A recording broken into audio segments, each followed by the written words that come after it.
लाभालाभौ जयाजयौ ततो युद्धाय युद्धस्य नैवं पापमयाचसि.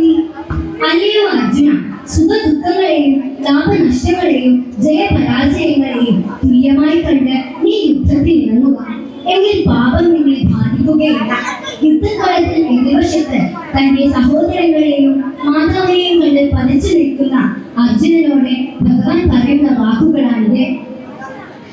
ഇത് സമൂഹത്തിൽ വളരെ ആനുകാലിക പ്രസക്തിയുള്ള ഒരു ശ്ലോകമാണ്.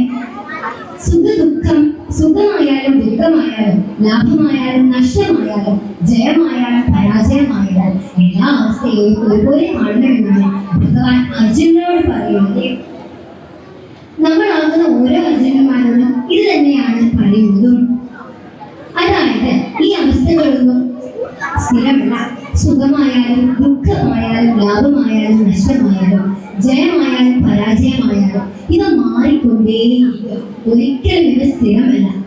അതുകൊണ്ട് തന്നെ ഒരവസ്ഥയിലും നാം അമിതമായി സന്തോഷിക്കുകയോ അമിതമായി സങ്കടപ്പെടുകയോ ചെയ്യരുത്.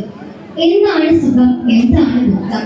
നമുക്ക് അനുകൂലമായി വരുന്ന സാഹചര്യങ്ങളെ നാം സുഖമായി കണക്കാക്കുന്നു. നമുക്ക് എതിരായി വരുന്ന സാഹചര്യങ്ങളെ നമ്മൾ ദുഃഖമായും കണക്കാക്കുന്നു.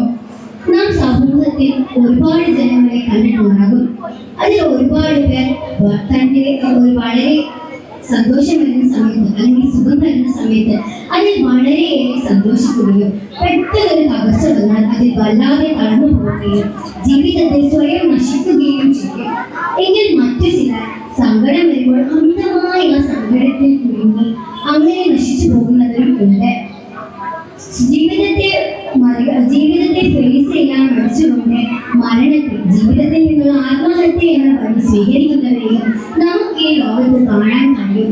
എന്നാൽ ശ്രീമദ് ഭഗവത്ഗീത പഠിക്കുന്ന ഒരു കുട്ടിയിൽ നിന്ന് ഒരിക്കലും ഇങ്ങനെ ഒരു പ്രവൃത്തി ഉണ്ടാവുകയില്ല. അവർ ഒരിക്കലും ജീവിതത്തിൽ നിന്ന് മനസ്സിന് ധൈര്യമില്ലാതെ ആത്മഹത്യ എന്ന വഴി സ്വീകരിക്കുകയില്ല. കാരണം അവരുടെ ധൈര്യം ശ്രീമദ് ഭഗവത്ഗീത തന്നെയാണ്.